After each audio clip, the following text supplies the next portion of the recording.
This is the Planning and Zoning Public Workshop for the city's comprehensive plan and zoning code update. You can see on the screen here, we're going to do some polling. So you'll also, when the polls come up, see this information at the top of the screen, so you can join the polls through your smartphone or just texting or using your browser. Grace, you can go ahead. So today we just have disabled the chat as part of our presentation today, just so we can kind of keep our, we want to keep the talking at you to a minimum. So we're gonna, if you have any questions or comments as we're going through our presentation, please use the Q&A box.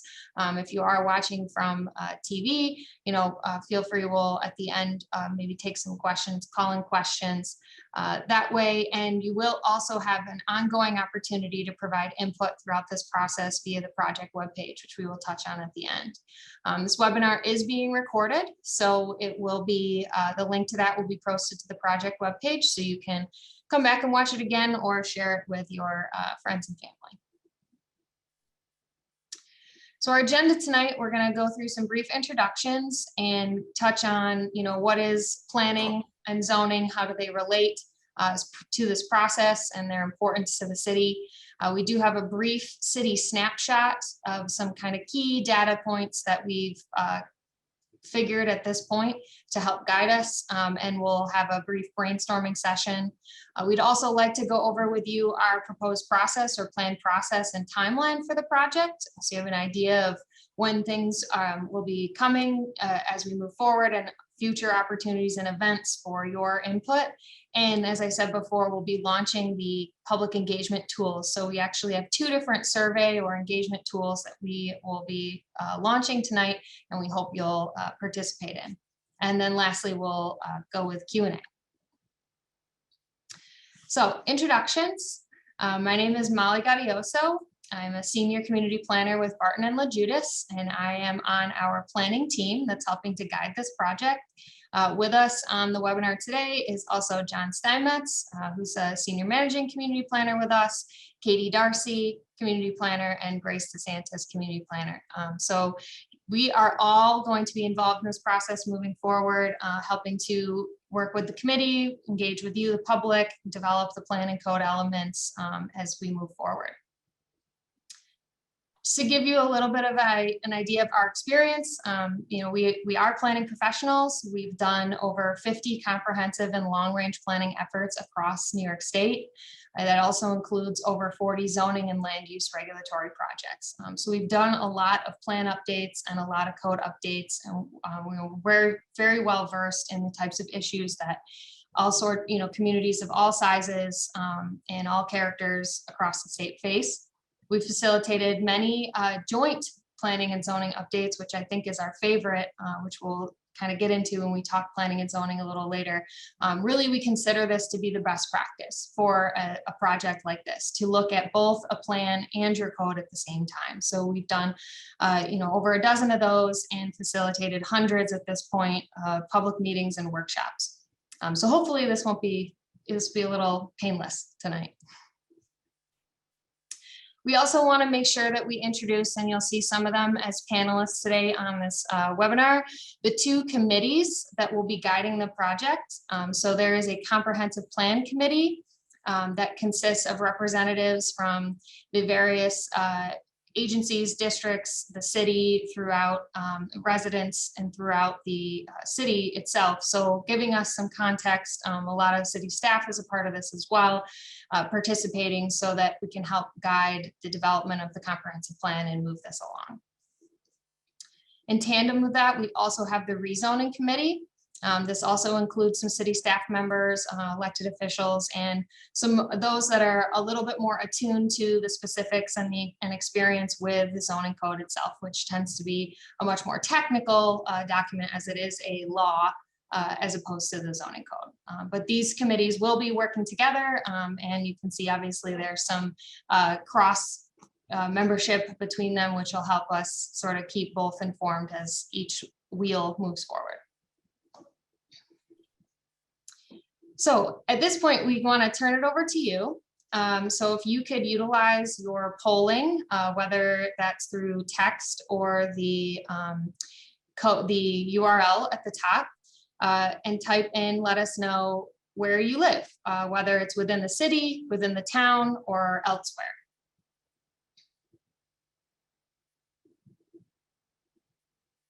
So got a good representation.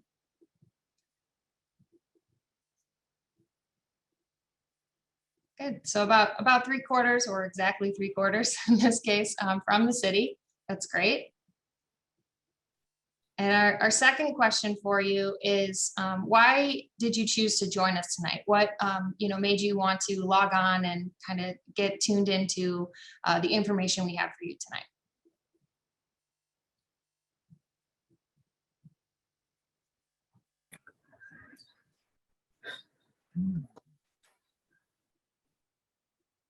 Got good, diligent committee members.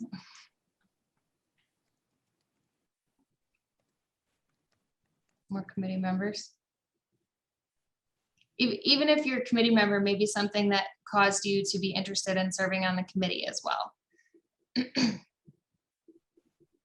Hearing feedback. Anybody else?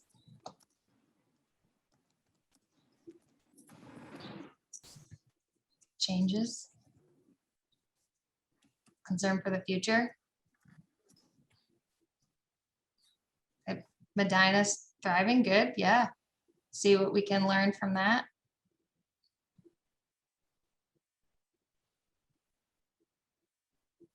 Great, curiosity, always a good one. Pollution in neighborhoods, an important issue.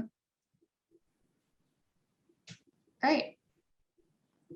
So these are all good things. We just kind of wanted to know, what brought you here, what that lens was, and kind of information you're looking for. So with that, we'll move forward onto the next section of information we have for you today.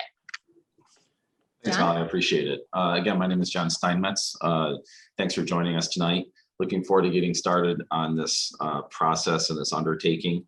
So we want to start by doing a little bit of education. We're not trying to make all of you planning and zoning experts like our team tries to be day in and day out in our practice. But we do want to cover the importance and the value of not only the comprehensive plan, but also the zoning code update. Next slide. So this is what we call Planning and Zoning 101. What does a comprehensive plan do? What's the purpose? What are the benefits? First and foremost, it's provided for by New York State law to promote the health, safety, and welfare of the general public. Now, health and safety, I think most people have a pretty solid understanding of what that might mean to them. Public safety, community services, healthcare, things of that nature. But also then the welfare piece, I think it becomes a little more gray, a little more interesting. And that's where issues and opportunities like community character, neighborhood character, things of that nature come in. So you can really cover a broad range of topics in a city's comprehensive plan. And the reason for that is because it wants to provide and can provide a lot of background information to assist with policymaking and decision-making over the next decade or more. And it does this by establishing a framework for future programs, whether you want to do business improvement districts or neighborhood enhancement teams or anything like that. It can help lay the groundwork for those kinds of community enhancement efforts on the public side, but also helps to foster and spur potential private investment and private growth of businesses and the like. So what are the benefits? There are several. We're going to cover a handful here. First and foremost, it represents a statement of priority by the City Council. So what's important for the City of Lockport in 2022 moving forward, again, as I said, over the next decade? What are going to be the key issues? What are they going to be the things that they want to try to focus on and accomplish as an elected body, as a community at large of not just elected officials, but residents and stakeholders, et cetera. Once that's done, the real work begins. So once the comprehensive plan is finished and adopted, then it gets essentially handed off, for lack of a better phrase, to the zoning board, the planning board, various community groups, the private sector, et cetera. So then it becomes everyone's responsibility to implement the recommendations of the plan. This one is probably the one we hear most about, when our phone rings and we say, we've got a potential community that says we're looking to update our plan because we want to be more competitive when it comes to funding, whether it's state funding or federal funding. A current up-to-date comprehensive plan will significantly increase your chances of funding. Now, Lockport, I got to give you a lot of credit. Your comprehensive plan is rather old, and we'll talk about that later in the presentation. Yet you've been remarkably successful in getting funding. So what we're looking forward to is imagine what Lockport can do with a current comprehensive plan over the next 10 years. So we really want to keep your momentum going throughout this planning process and beyond.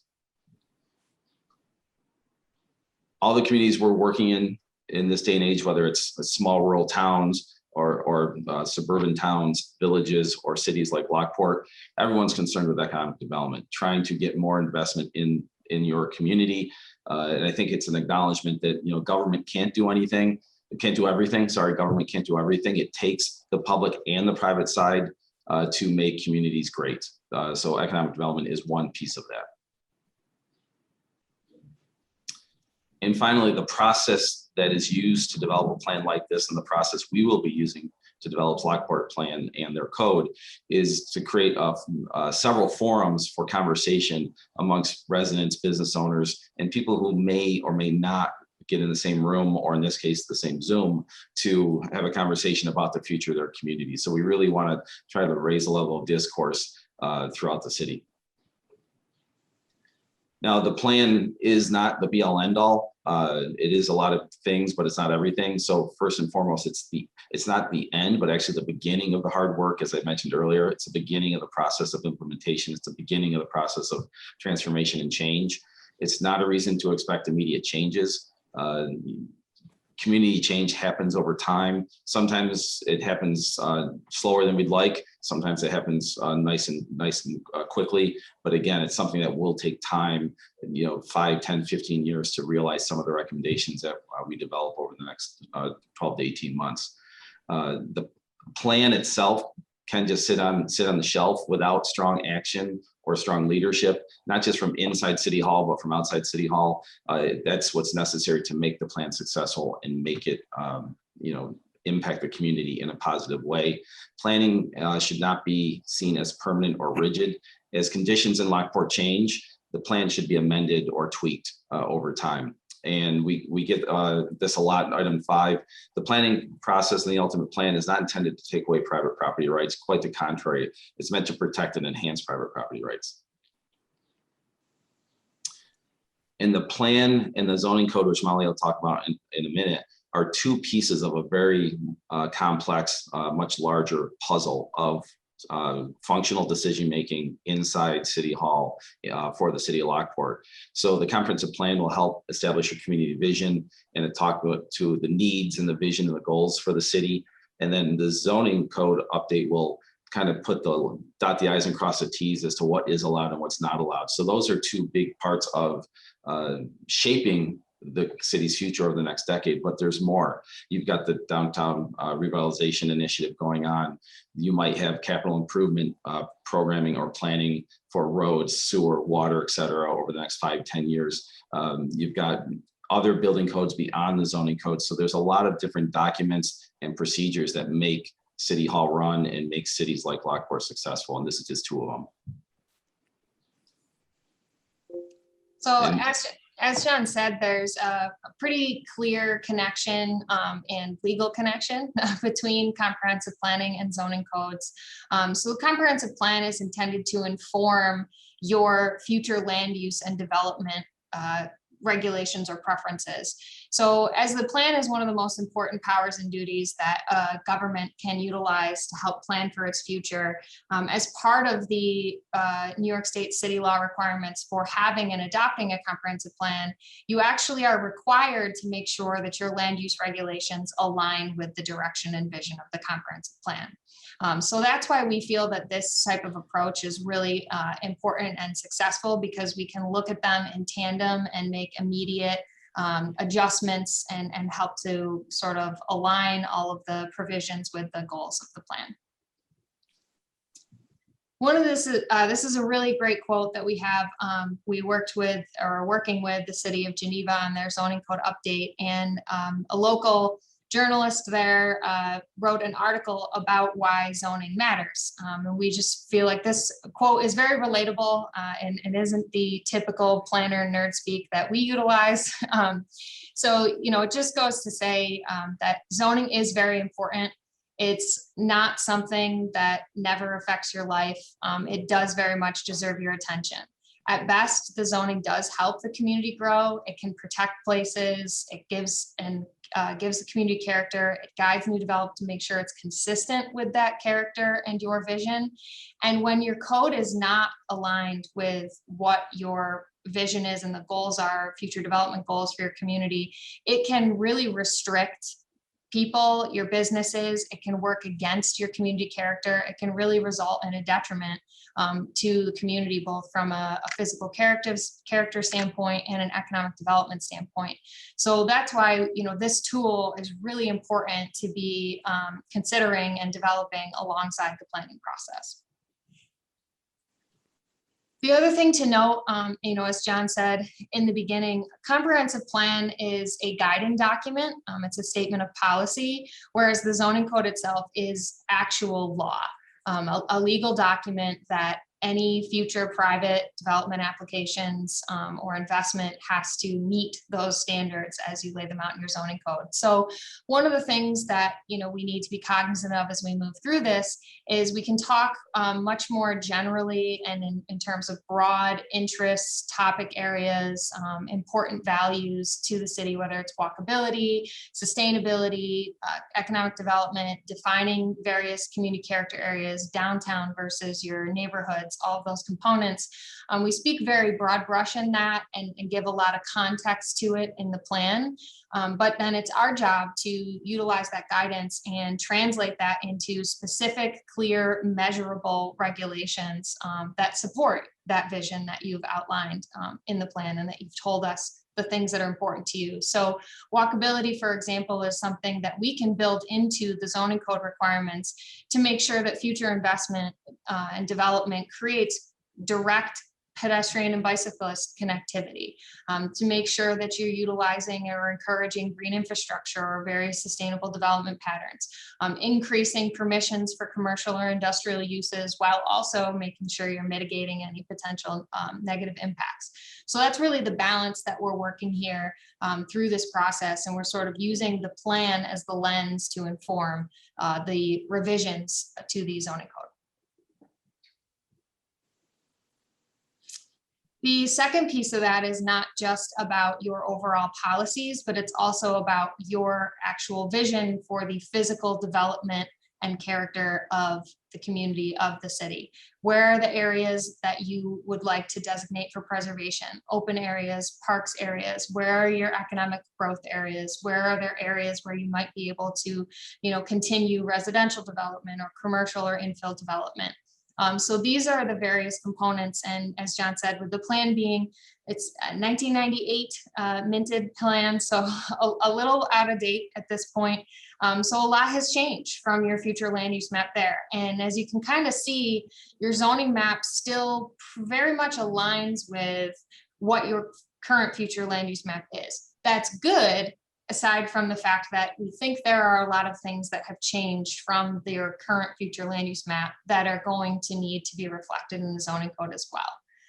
So an example we can give you, Grace, if you can go to the next slide, is, you know, a similar process we utilized with the Village of Pittsford, developing their plan and their code side by side concurrently.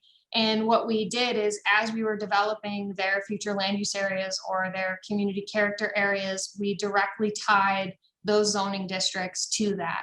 So it made a very clear statement of purpose and applicability from the plan to the districts, and the districts really did help to achieve their goals, whether it was promoting walkability or, you know, more economic opportunity in downtown, development along their canal as part of that process. So the last piece, and we've kind of talked a lot about the big piece, why you update a code is to implement a plan. But there's also a lot of other reasons why it's a good idea to take a look at the zoning code. It's also been a little while since a comprehensive code update, code amendment has been made to the city zoning.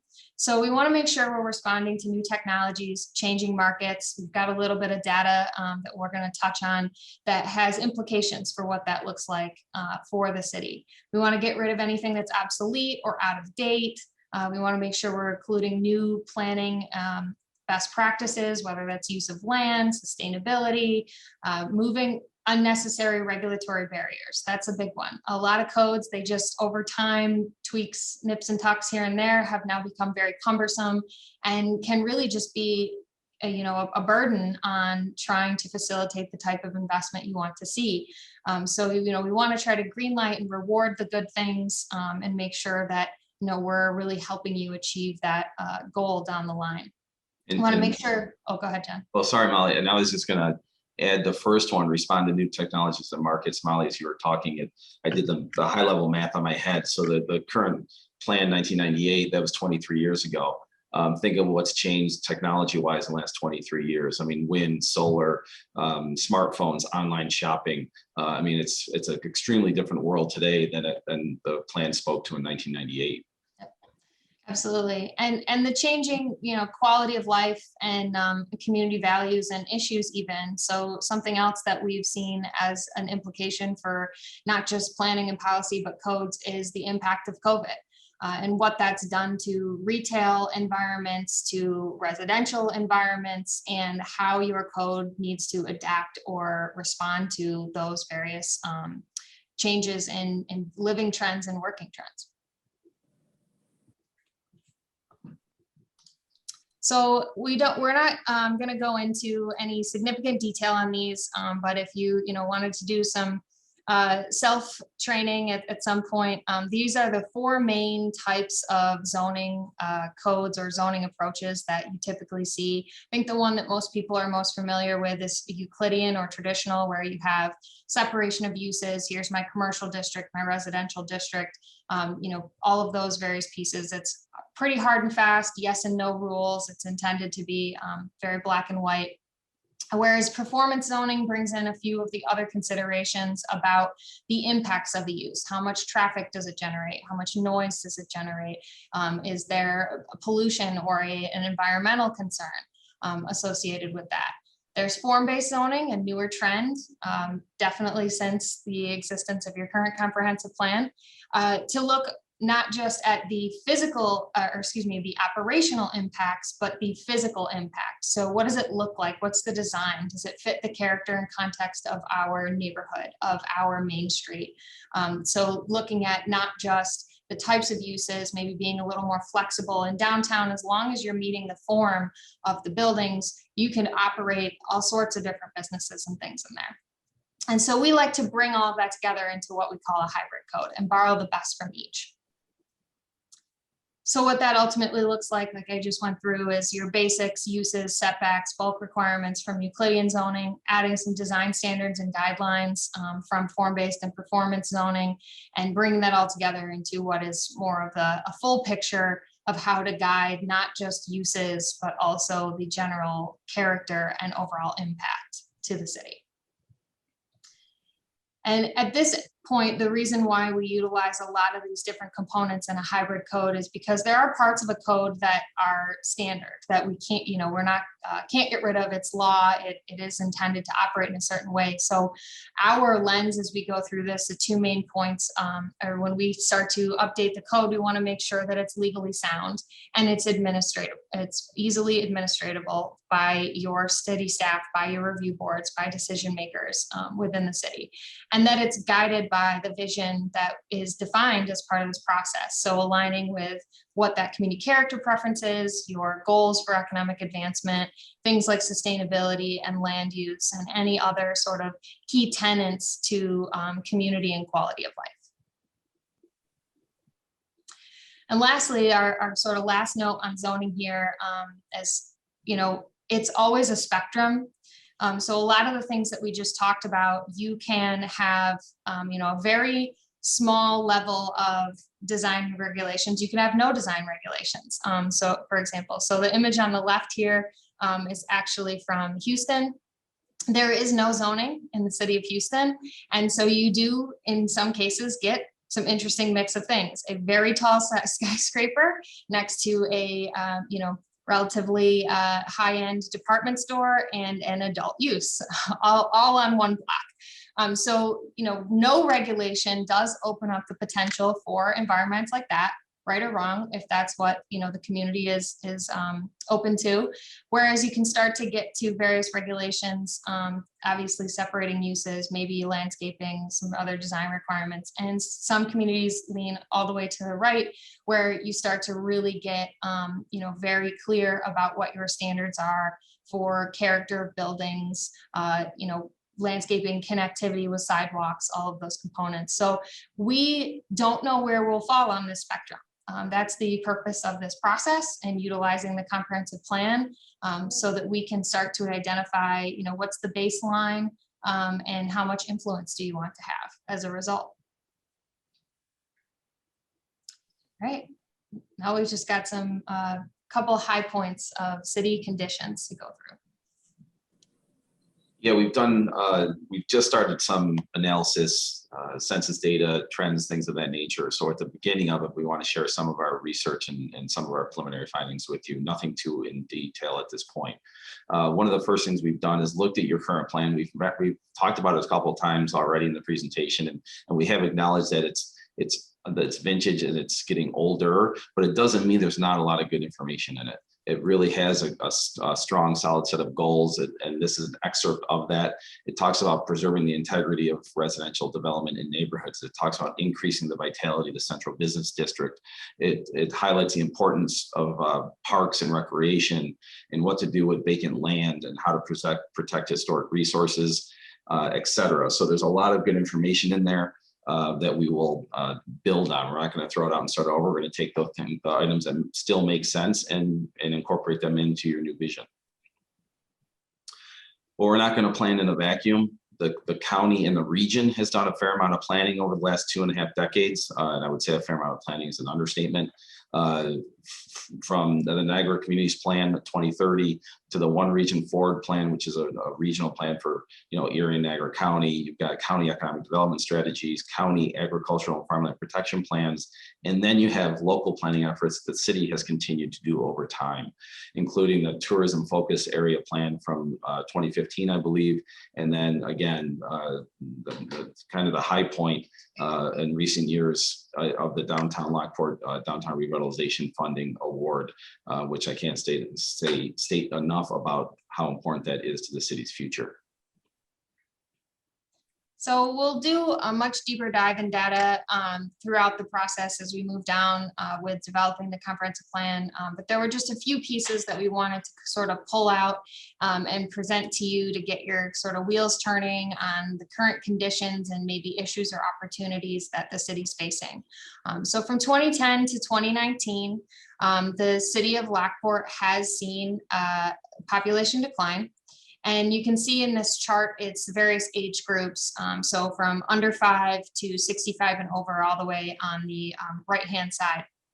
And you can see the darker blue there is the city's population change bar. There's a significant growth in older population, and they're losing younger population. That's young families, young professionals from the area. So that has a lot of implications in terms of sustaining population over time, what types of services and housing maybe there needs to be to accommodate seniors who are looking to age in place.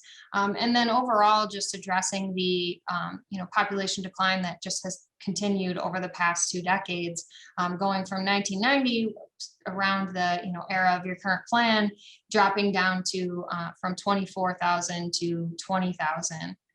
In the most recent census estimate. Comparing that to national trends, where we're seeing some parallels between what's happened nationally and what's happening locally.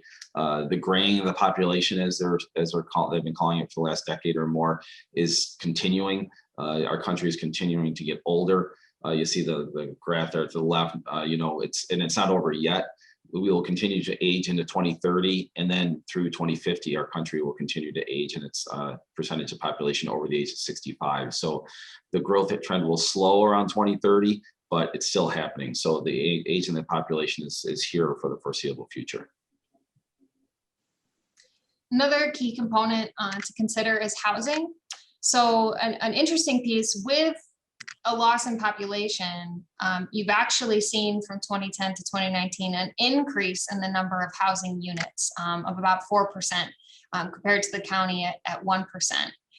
But out of the number of housing units within the city, 16% are currently vacant. So that could be apartments or single family homes. It can be all different types of living situations.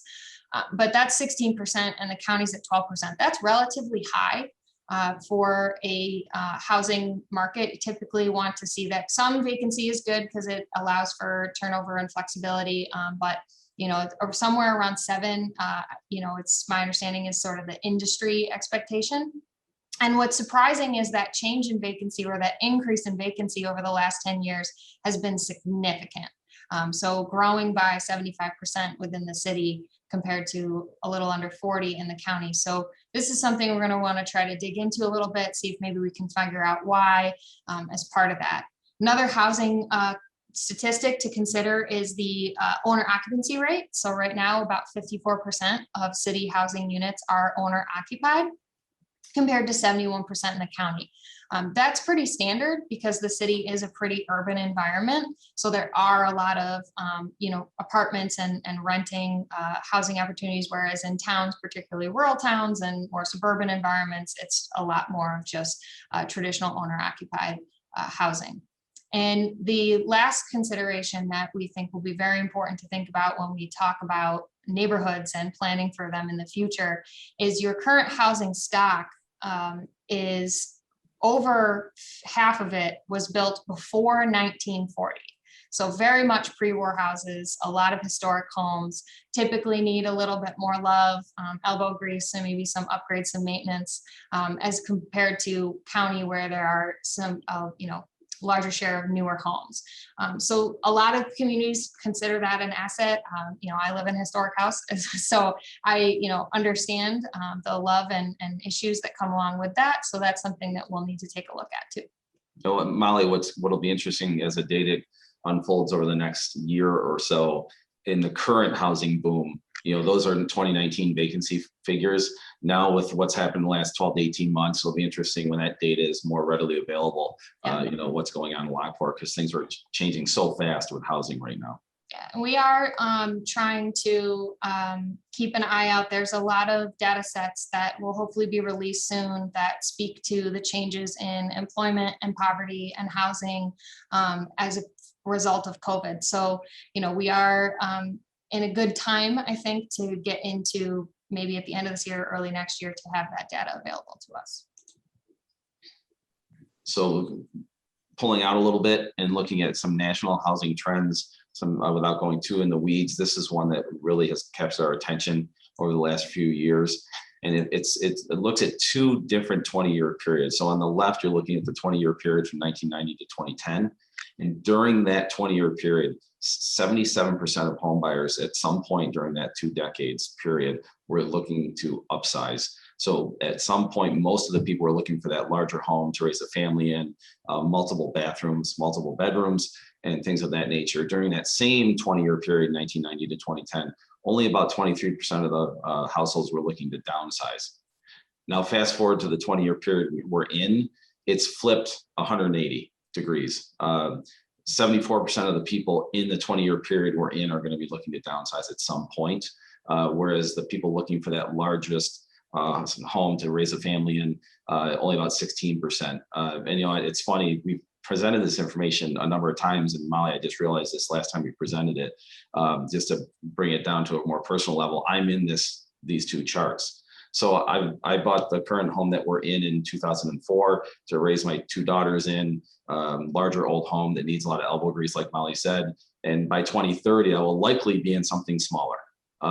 So again, that trend is definitely here, and our housing stock doesn't align with that. You're seeing You're not seeing as many large single family subdivisions built. They're still being built, but not like they were in the 80s because of this kind of trend. And you're seeing more patio homes and apartments and things of that nature being built because of this trend. So the developers, the development community, and the governments are trying to make sure that the housing reflects the demand across the country. Some other national trends. By 2030, millennials will outnumber boomers by 22 million. And by 2017, which is obviously come and gone 4 years ago, millennials now have more spending power than any other age group. So for most of my professional career, we always talk about baby boomers and what their needs were and what their desires were and their preferences were for living and lifestyle. And now we're talking about millennials and boomers. And what's interesting, there is a convergence of some of their preferences. Both age groups, not everyone in both age groups, but a significant share of boomers and a significant share of millennials want the same thing. They want denser, mixed-use, walkable neighborhoods, places they can walk to see their friends. They might be able to walk to the local grocery store. If they do have to drive to get groceries, they don't have to drive that far. They like to be able to walk to parks, and Lockport has all of that. So it's really interesting. In my opinion, villages and cities of all sizes are really positioned well to capitalize on these two trends. So kind of in summary, and as I said before, there's a lot more to consider that we're looking at, but kind of some of the big things that we talked about is the aging population, losing young people, young families, that change in preference for a live-work community, which is very much an environment that Lockport can support, which we think is a great opportunity, and how that there's a response to that shift in housing demand, wondering what that implication is to vacancy of units or the variety of units that's available within the city. So just some food for thought there. And I believe now we're going to move into a brief brainstorming session piece.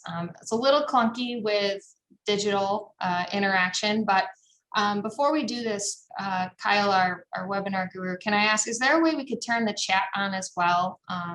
As at this point, for those who maybe just want to type in their answers instead? Yep, no problem. All right, I'm going to turn it over to Grace to walk us through these brainstorming pieces. Right, so now that you've heard some of the data and trends from us, we would like to know your thoughts on what's going on in the city of Lockport. So we got a couple of questions for you. The first one here is, what 3 words best describe the city of Lockport? So if you could pull up your polling web page or text, whichever one you were using before, and enter in your answers, that'd be great. If you did log out of that polling device, the login's up at the top of the screen again in case you need it. And feel free to use the chat too if that's easier. So we're seeing industry.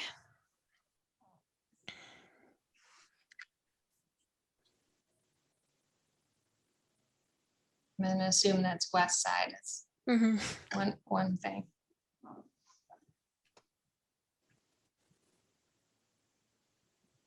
Anything else? We've got historic, livability, and growing in the chat. Historic, changing. We've got neighborhoods, the canal, the walkability, like Molly and John were just discussing. As a cyclist, I'd like to see Jim Schultz's comment about biking. It just disappeared off my screen. It's in the chat. Underutilizing bike potential.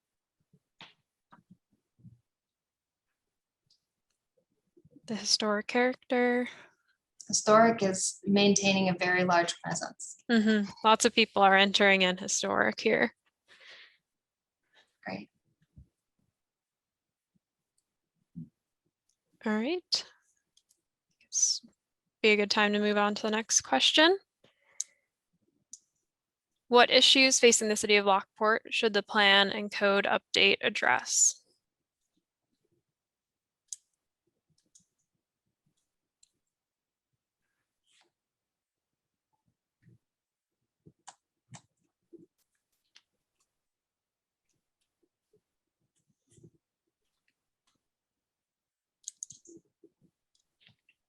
Land use in the chat. I think that relates a lot to, yeah, we've got vacant property. Updating the Mixed-use downtown development. image.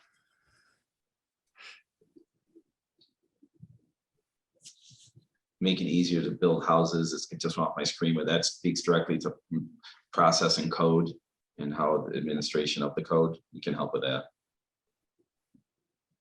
South Street development also came up in the chat. Services for seniors. Tourism. Green code. Corruption, rent control.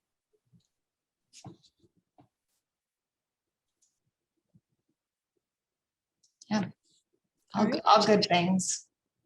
We'll move on to the next one. Which opportunities in the city of Lockport should the plan and code update consider?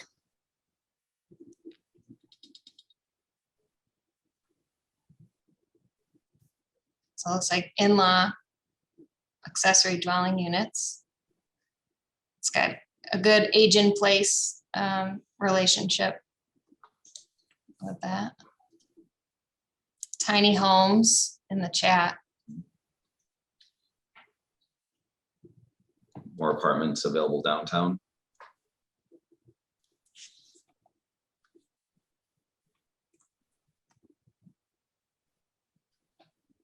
Mixing of uses. It's a pretty common one.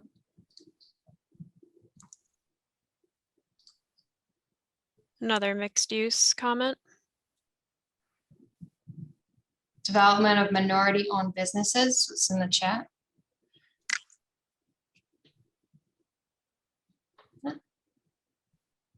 Or public art. It's a good one too. All right. All right, I think we'll close the poll for now and move on, but there will be other opportunities for public input, so stay tuned for the end of the presentation. We're almost there. So the last piece we'll touch on, and this is quick, is just our process. And so you have an idea of where we are and where we're going and how you can sort of stay engaged and tuned into what we're working on. So as we said already, these two components will be updated concurrently, that we'll be working through them simultaneously. There are parts that are more related than others. So we'll kind of work on some of those independently and then come back together on some of the other pieces, probably the most obvious being land use as it relates between the comp plan's future land use vision and the zoning code districts. The key pieces, since we are doing these together, the nice thing is we can utilize joint event-based outreach and opportunities. So you'll have the option to take a look at some of these things. If you only care about planning, that's fine. If you only care about zoning, that's fine too. But we want to hear everything. We want to be able to present it to you, hopefully in a way that makes sense. So we are in our first public workshop. We will also have a formal community open house, which we hope to be in person for as the preliminary plan is developed. And in between that time, over the series of months as we develop the plan pieces, we may utilize and plan to utilize the project website to put some more sort of feelers out there for additional information, maybe vet some ideas as we go through.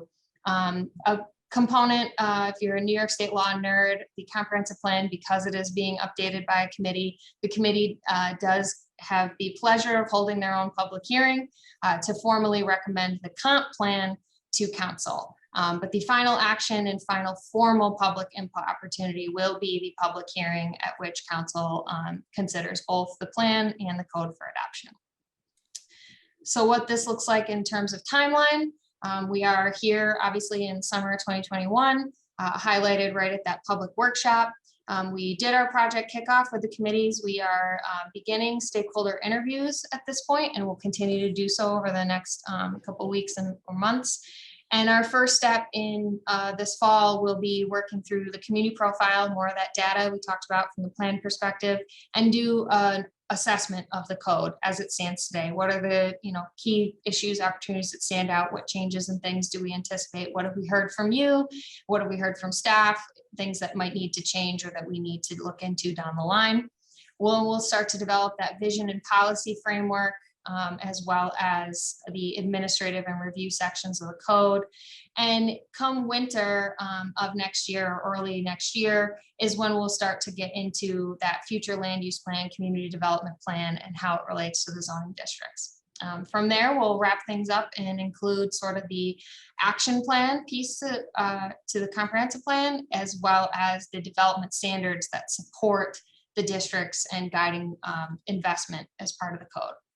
So towards the end of spring of next year is when we plan to have the complete preliminary plan package and preliminary zoning code that we will put out to you. As I said, throughout that time, we will still utilize the website as a way to get information out to you, get information from you. It is a portal. You can consistently provide comments and information as you like throughout the process. But we plan around summertime to do that community open house with the public hearing, and then move forward with the required seeker and county referral process, as well as the required public hearing. So if you have any questions on process, absolutely, please feel free to put those in the chat.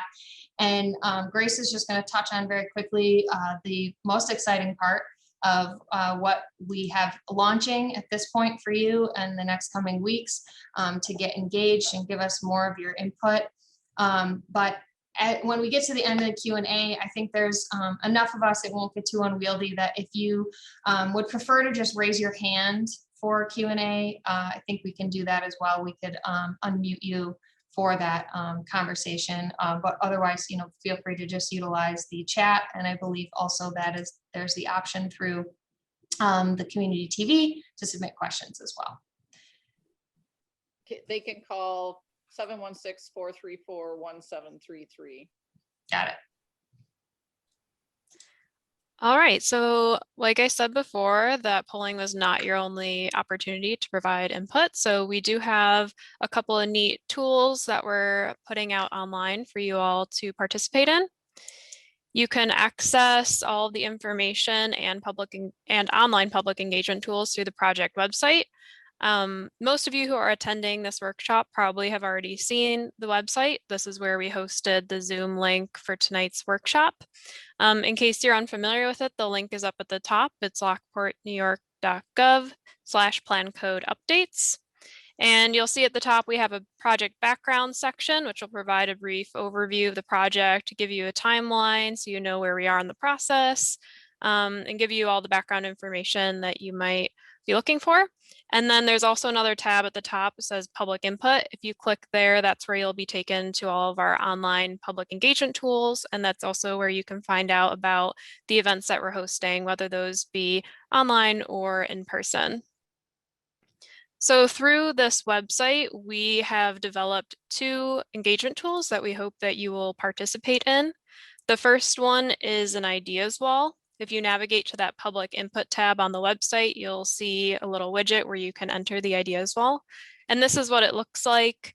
If you click on these sidebar tabs over here, you'll get some introduction materials and information about how to use the ideas wall. And then you'll also get a link to an additional survey, which I'll touch on later. But for this ideas wall, click on a topic area that you're interested in leaving a comment about, and a little comment card will pop up that looks like this. You can fill out your comment based on the little discussion paragraph we've put at the top, and then leave your comment on the wall. Basically, this will look like a digital sticky notes wall. You'll be able to see the comments that your neighbors have left on here. You'll be able to post reply comments to those, like and dislike people's comments, and all of that good stuff. Your email and name and residency are required to fill out the comment card, but just so you know, you will remain anonymous on this wall. That's just for us so that we know your email and we can follow up with you if need be. But people who visit this wall will not be able to see your name and email and that. So the other engagement tool that we have prepared is a community preference survey. You can also find the link to this on the project website under that public input tab. And this is the homepage of the survey. I won't run through the entire survey with you, but basically you'll be rating a series of images based on their appropriateness for the city of Lockport. The images are categorized into 5 different categories: low density residential, mixed density residential. We have a neighborhood mixed use category, downtown and canal, and then general commercial. So there's 45 images total. And they basically look like this. You'll be asked to look at the image and then rate how appropriate you think this is for the city on a scale of 1 to 5, 1 being the worst and 5 being the best. So again, you can access this survey either directly on that project website, or there's that other tab on the ideas wall where the survey link is available as well. So we hope that you will take both of these surveys and provide us your feedback, because that's really what's going to help us ensure that the community's input is put into this code and plan update. And we'll have other engagement opportunities in the future. But if you'd like to participate in both of these, which we encourage you to do, just go to the project website, lockportny.gov/plan code updates, or you can scan this QR code here. And Grace, to capitalize and reiterate what you said, but to emphasize, please tell your friends, encourage your family members, not only take the surveys for yourself, but please help spread the word. We'd like to get as much input as possible. Yeah, I've copied the project website in the chat, as well as the direct survey link for the community preference survey in there as well. So feel free to share those around with everyone you know. So I think we have a few questions in the Q&A if we want to get to those. I think Katie's going to help us facilitate that. Yeah, so we have a handful of questions here, and like Molly said, if you want to just raise your hand and ask your question live, feel free to do that, or feel free to continue to use the Q&A and chat features. So the first question we have is, we have a vast interest in adopting the highly successful Buffalo Green Code. It has been impressive in regards to walkable and citizen-friendly neighborhoods and downtowns, especially with mixed use without variances needed in historic tax credits and protections. How do you intend to live up to these beautiful policies of our neighbors in the Queen City? That's a really good question, and I always love when we are working with communities and they're aware of other sort of more avant-garde regulatory efforts in other communities. The Green Code is something that we're very aware of, and it has done a lot of great things for Buffalo. So we want to borrow from and utilize some of those same practices as part of the zoning code update. So that includes a lot of the sustainability provisions. A big thing that we know we will be talking about is parking, particularly in the city center area, downtown area. What's appropriate? If you're familiar with that code, you know that Buffalo got rid of all parking requirements within the city. So, we are going to facilitate the conversation, see where that makes sense, and how we can adjust based off things like that. There's also a lot more that goes along with that, as I said before, with walkability and what you expect future investment to do in terms of connecting to existing sidewalk networks or trails, or expanding them, things like that. Great, thanks, Molly. Okay, the next question we have is, if citizens wish to push for certain specific changes and improvements, such as mixed use, traffic calming, bike lanes, extensive historic protections and credits, abolishment of minimum parking requirements, et cetera, how would we make sure that these are included? I think initially the first step is to go to the website and use the wall. As many times as you want. We're going to encourage your friends, post, and do your brain dump out there. I mean, you've got a great list here, Heather. Make sure that list gets up on the wall, and hopefully, and what we have experienced in other places with similar public engagement tools, those ideas might generate other ideas by your fellow citizens, residents, businesses, et cetera. So right now, it's an easy answer. Go there and share your feelings on the wall with others. And I will say too, when you talk about making sure they're included, when we get towards the community open house section of this process, you will see the drafts of various the revisions and regulations and things we've come up with, obviously the draft plan as well. So certainly take a look through that. And when we have that conversation at the open house, or when that, we're taking comments on that, let us know if we've, addressed your concerns appropriately, and then we can work through that with the committee and council. Yeah. I got drive down to South Orchard Park. Okay, so the next one is more sort of a comment, but just for discussion's purposes. Vacancy in the city is largely due to rent costs skyrocketing while area job markets do not support these prices without government assistance. Many dilapidated homes are charged rent that they are not worth. So just some food for thought on our end. We'll certainly consider that when we're talking about housing. I don't know if anyone has any other comments they want to add to that, or we can just move right along. No, that's good observation. And as part of our sort of initial having our ear to the ground right now is, talking to various property owners, interest groups, things that can give us some more of that information too, on how things, current markets are going and trends like that. Great. So one of our next questions is there any policy change available for rent control? Yeah, so that's a really great question.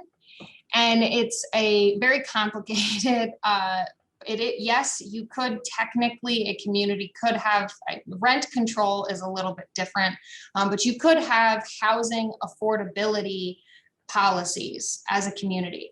That is something that the comprehensive plan can speak to for sure. But, that would be an action item if that were identified as part of the comp plan that, council and everyone would, talk through, consider, and see how that may be implemented and if it's feasible. As far as from the zoning code standpoint, the zoning code cannot actually dictate rent versus owner. It can't talk about pricing in housing in any way.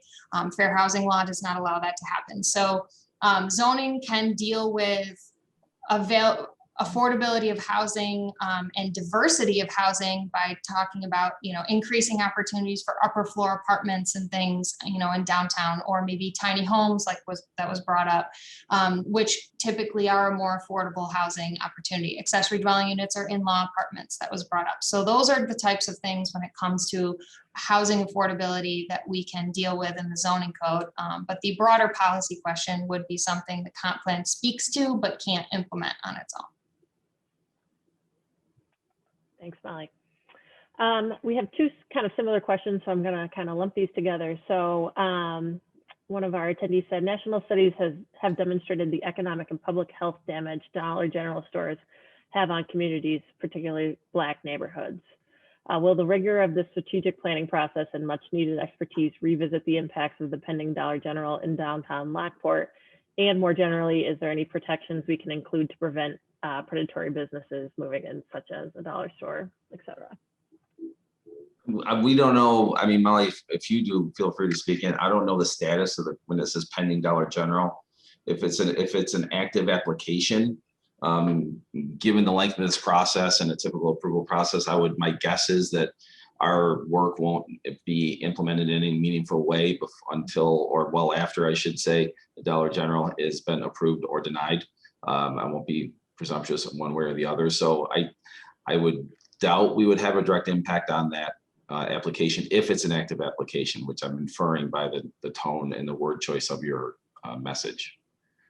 Going forward, go ahead, Molly. Oh no, you're probably going to say what I'm going to say.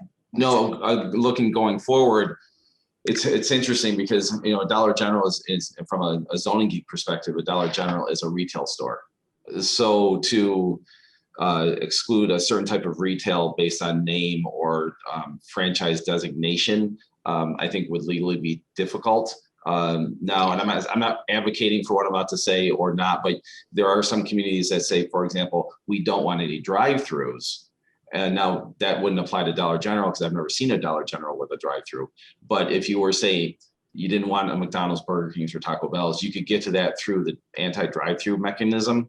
But you couldn't focus just on fast food restaurants or Dollar General, Stanley Dollars, things of that nature. Some communities have tried, and I just think it's a bad practice. But Molly, feel free to disagree with me. Yeah, no, I don't. I just think, unfortunately, code wise, answer that first, you cannot prohibit any specific type of operation. There are also, adult uses. Nobody likes to talk about those, but that's an example of a type of use you actually cannot prohibit. And so, we'll have to find some place where it makes sense. Most communities tuck it in an industrial district somewhere. But, so there are certain things that you cannot prohibit as part of a zoning code, but we can regulate it. So it doesn't address the public health concerns that you have there and that, have been documented in various studies. But we can get to character. So it's not just the cinder block or block building that's, on a corner surrounded by parking, not very attractive, not really adding to your downtown or to the neighborhood in any meaningful way. So we can at least address that as part of the zoning code. And I believe that is the intent. You'll take the community preference survey, so you can help us establish some of those guidelines and to align with your preferences. But the piece from the comprehensive plan that is very much a place where we can talk about public health and sort of different policies, how to support or work around, the knowing that development like that or investment like that might occur, and how you could encourage something to the contrary. You can get creative, so we can have a lot of conversations about that. Yeah, and we can, through some creative zoning tools, guide where something like a Dollar General or CVS could go based on size limitations, restrictions, things of that nature. So they're less likely to go in downtown, but to pass ordinances or laws that would essentially prohibit them citywide. Again, I think that's a little trickier. Yep. So I don't see any hands raised, excuse me, and any other questions. Mayor, are there any call-ins that you have on your end? And we've had the phone number up on the screen as well, so. Okay. All right. Well, thank you everybody for taking the time to join us tonight and listen to us. I know it was probably a lot of information up front, but hopefully you got something out of it.